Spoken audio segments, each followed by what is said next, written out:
1461년 가을. 나는 그날 광주 유배지의 허름한 집 한가운데 앉아 있었어요. 문 밖에서 갑자기 말발굽 소리가 쿵쿵 울렸죠. 정종 대감, 명을 받들라. 남편은 잠시 나를 돌아봤습니다. 3살밖에 안 된 우리 아들은 그 곁에서 아무것도 모른 채 아버지 옷자락을 꼭 움켜쥐고 있었어요.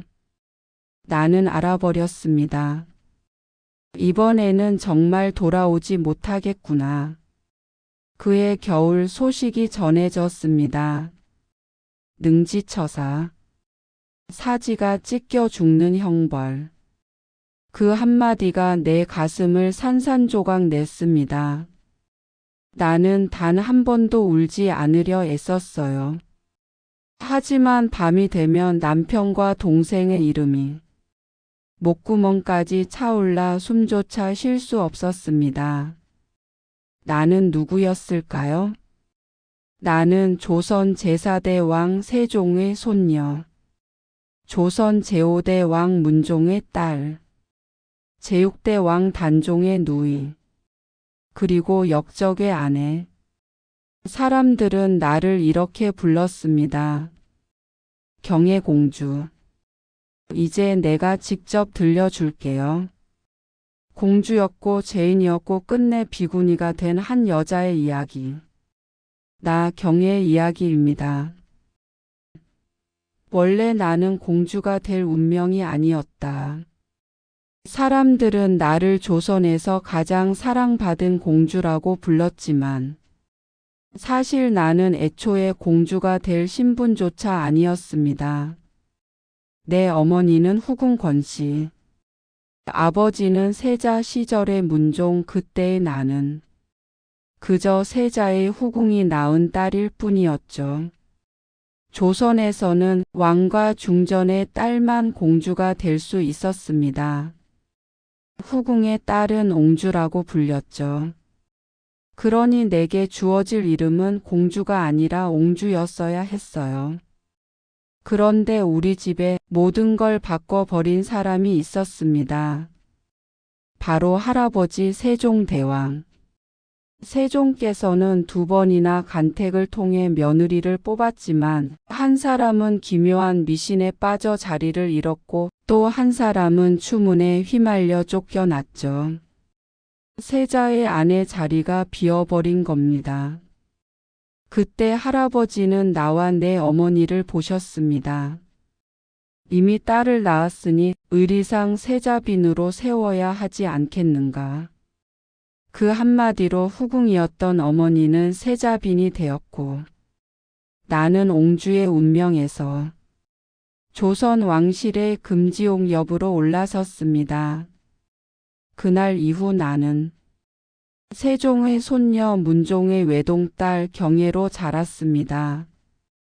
7살의 나는 궁궐마당 여기저기를 뛰어다니던 평범한 아이였어요. 그날도 그랬습니다. 경혜야, 내게 동생이 생겼다. 어머니가 드디어 아들을 낳으셨다는 소식이었죠.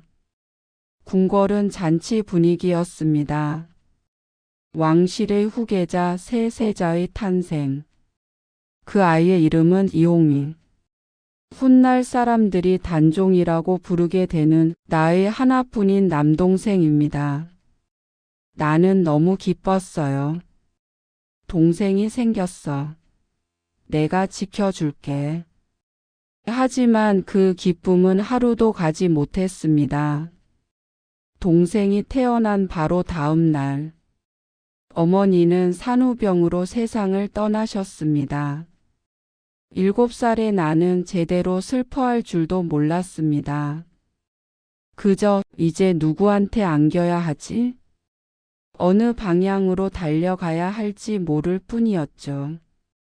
어머니를 대신해 나와 동생을 감싸준 사람은 병약한 아버지 문종이었습니다. 아버지는 자주 기침을 하셨고 밤마다 약 냄새가 방 안에 가득했어요. 그래도 나와 동생 앞에서는 늘 웃으려 애쓰셨죠. 그때부터였을 거예요. 내게 단종은 단지 동생이 아니었습니다. 어머니가 남기고 간 마지막 선물. 그리고 내가 목숨을 걸고 지켜야 할 존재. 16살이 되던 해 나는 시집을 가야 했습니다. 할아버지 세종, 아버지 문종. 두 분이 머리를 맞대고 내게 가장 좋은 배필을 찾으셨죠. 그렇게 선택된 사람이 회주 정씨 정종. 명문가의 자제, 성품도 곱고 학문도 뛰어나다는 평을 들었어요. 나는 떨리는 마음으로 가마를 타고 시집을 갔습니다. 그래, 이제 나도 누군가의 아내가 되는 거구나. 그런데 혼인하고 한 달도 채 되지 않아 할아버지 세종께서 세상을 떠나셨습니다. 장래 내내 나는 신부 옷이 아니라 상복을 입고 있었습니다. 웃어야 할 때 울었고 울어야 할 때 멍하니 서 있었죠. 세종이 떠난 자리에는 세자였던 아버지 문종이 왕으로 올랐습니다. 그때 비로소 나는 공식적으로 경혜공주가 되었어요. 경혜야, 내 집을 지어주마. 아버지는 북촌에 집 30채를 헐어 새 집터를 내라고 명하셨습니다. 신하들이 극렬히 반대했죠. 전하, 백성의 집을 헐면 원성이 큽니다. 하지만 아버지는 물러서지 않으셨어요. 어머니를 일찍 잃은 딸, 동생을 돌보느라 늘 어른스러운 척하는 딸. 그 딸에게 세상에서 가장 좋은 집을 선물하고 싶으셨던 거죠. 그러나 그 따뜻한 마음도 오래가지 않았습니다. 아버지는 왕위에 오른 지 겨우 2년 만에 세상을 떠나셨습니다. 할아버지, 어머니, 아버지. 내가 사랑하던 사람 셋이 너무 빨리 너무 잇따라 내 곁을 떠나버렸습니다. 그때 나는 18, 동생은 겨우 12살이었습니다. 아버지가 떠나고 12살의 동생이 왕위에 올랐습니다. 조선의 새로운 임금 단종. 하지만 그 아이는 왕이기 전에 늘 내 치맛자락을 붙잡던 철없던 남동생이었어요. 덕수궁의 어느 저녁 동생이 내 손을 꼭 잡고 말하던 날이 기억납니다. 누나, 나 너무 무서워. 다들 나를 보는데 내가 무얼 해야 할지 모르겠어. 나는 동생의 손을 세게 잡았습니다. 괜찮아. 내 옆엔 누나가 있잖아. 궁이 답답하면 언제든 우리 집으로 와. 그 이후로 동생은 자주 내 집을 찾았습니다. 밥도 같이 먹고 어릴 적 이야기로 밤늦도록 웃기도 했죠. 하지만 우리가 모르는 곳에서 이미 거대한 폭풍이 일어나고 있었습니다. 1453년 어느 밤. 그날도 동생은 내 집에 머물고 있었어요. 궁궐이 아닌 내 집에서. 깊은 밤. 밖이 소란스러워졌습니다. 무언가를 끄는 소리, 철갑이 부딪히는 소리. 문이 열리고 한 사내가 들어왔습니다. 검은 갑옷을 입은 차가운 눈빛의 남자. 전하를 뵙습니다. 수양이 옵니다. 그는 내 삼촌 수양대군이었습니다. 동생은 잠에서 덜 깬 얼굴로 허겁지겁 자리에서 일어났습니다. 삼촌, 무슨 일이십니까? 수양대군은 아주 공손한 목소리로 말했죠. 역적 김종서를 베고 오는 길입니다. 잔당을 제거하려면 전하의 명패가 필요하옵니다. 명패. 왕의 명령을 적어 내리는 패. 나는 동생의 입술이 새하얗게 질려가는 걸 옆에서 보고 있었습니다. 그 아이는 떨리는 목소리로 말했죠. 삼촌 나를 살려주세요. 그 말을 들은 수양대군은 조금도 흐트러지지 않은 표정으로 대답했습니다. 전하를 해치지 않겠습니다. 그저 나라를 위한 일일 뿐입니다. 그 밤 이후 조정은 피로 물들었습니다. 김종서 황보인, 동생을 지키던 신하들은 차례로 배임을 당했고 수양대군은 실권을 완전히 손에 쥐었죠. 그리고 동생은 점점 말이 줄어들었습니다. 언젠가 동생이 내게 조용히 말하더군요. 누나, 나는 왕이 아닌 게 편했을지도 모르겠어. 그 말이 왜 그렇게 서글펐을까요? 계유정난 이후 수양대군은 자신의 권력을 위협할 만한 모든 인물들을 조용히 그러나 철저하게 밀어냈습니다. 그중 하나가 내 남편 정종이었습니다. 그는 금성대군과 가까이 지냈다는 이유로 영월 수원 통진 끝없는 유배길에 올랐죠. 내가 돌아올 때까지 너무 슬퍼하지는 마오. 부디 건강해야 합니다. 떠나는 남편의 등을 보며 나는 이를 꽉 물었습니다. 또 하나의 가족을 빼앗아 가는구나. 나는 남편을 따라 유배지로 향했습니다. 공주가 죄인 남편의 뒤를 쫓아 먼 지방으로 떠나는 일. 흔치 않은 일이었죠. 하지만 나는 공주이기 전에 한 사람의 아내였습니다. 수원 통진. 처음엔 그래도 사람답게 살 수 있었습니다. 남편 곁에 있었고 하늘을 같이 올려다 볼 수 있었으니까요. 그러나 이 평온도 오래가지 않았습니다. 사육신의 단종 복위 운동이 발각되면서 모든 것이 바뀌어 버렸습니다. 정종은 전라도 광주로 옮긴다. 재산을 몰수하고 노비들을 관노로 돌려보내라.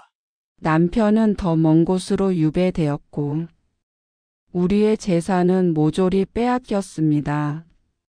섬기던 사람들도 하나둘 떠나갔습니다. 광주에 도착하자 우리가 살 집 주변에는 높은 담장이 둘러졌습니다. 우물은 집 안에만 하나. 음식은 열흘에 한 번만 문틈으로 들어왔죠. 대문에는 굵은 빗장이 잠겼습니다. 우리는 세상과 완전히 끊어진 채 마치 감옥 속에 갇힌 죄수처럼 살아야 했어요. 그런데 그 암흑 속에서 작은 빛 하나가 들어왔습니다. 아기입니다. 아드님이십니다. 절망의 밑바닥에서 우리에게 아들이 태어났습니다. 이름은 정미수. 나는 떨리는 손으로 작은 아이의 손을 잡았습니다. 그래. 이 아이를 위해서라도 나는 아직 무너지지 말아야지. 하지만 운명은 우리가 숨 쉴 틈마저 오래 허락하지 않았습니다. 아이가 3살이 되던 해 1461년 광주 집 주변이 다시 소란스러워졌습니다. 정종을 잡아오라! 병사들이 들이닥쳐 남편을 끌어갔습니다. 이번 명목은 승려와 몰래 만나 반역을 꾀했다는 죄. 남편은 고문을 받으면서도 이렇게 말했다고 합니다. 내가 충신으로 죄를 받았으니 어찌 아픔을 두려워하겠는가. 그리고 세조는 명했습니다. 능지처 사하라! 사지가 찢겨 죽는 형벌. 나는 남편의 마지막 얼굴조차 보지 못했습니다. 소식만 멀리서 들었을 뿐. 그날 밤 나는 아이를 끌어안고 한마디도 하지 못했습니다.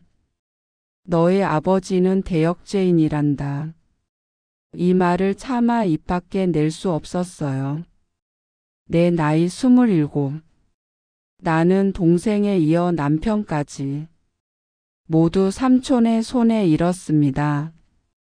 남편이 죽은 뒤 궁에서 황관 하나가 광주로 내려왔습니다. 전하의 명이요. 공주를 데리고 오라 하신다. 나는 뱃속에 둘째 아이를 가진 채 3살 난 아들의 손을 잡고 다시 한양으로 향했습니다. 7년 만에 마주한 삼촌 세조. 그의 머리카락에는 어느새 흰빛이 섞여 있었습니다. 그 앞에 무릎을 꿇었을 때 나는 단 한 가지만 생각했습니다. 살려달라는 말은 하지 말자. 제발 아이들만은 건드리지 말아 달라. 그런데 뜻밖에도 세조는 나를 보고 울었습니다. 경애가 이 지경이 되었구나.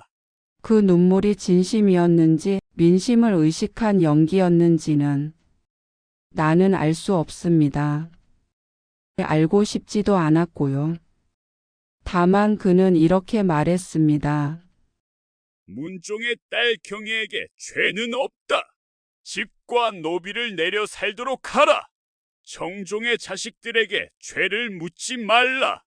그 말 한마디에 아이와 나는 죽음을 면할 수 있었습니다. 나는 다시 한번 삼켜야 했습니다. 남편과 동생을 죽인 원수 앞에서 고개를 숙이고 성은이 망극하옵니다. 라고 말해야 했죠. 그 후로 나는 한양에서 딸을 낳았습니다. 한 아들과 한 딸. 둘 다 너무 사랑스러운 내 아이들.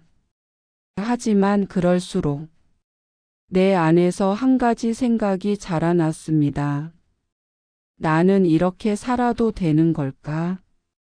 남편과 동생의 피 위에 지어진 이 평온을 그냥 받아도 되는 걸까? 어느 날 나는 조용히 결심했습니다. 나는 머리를 깎겠습니다. 절로 들어가 여승이 되겠습니다. 사람들은 내게 물었어요. 아이들은 어떡하고요? 여기서 그냥 사는 게 더 편하지 않겠습니까? 편안함. 그게 내게는 가장 견디기 힘든 형벌이었습니다.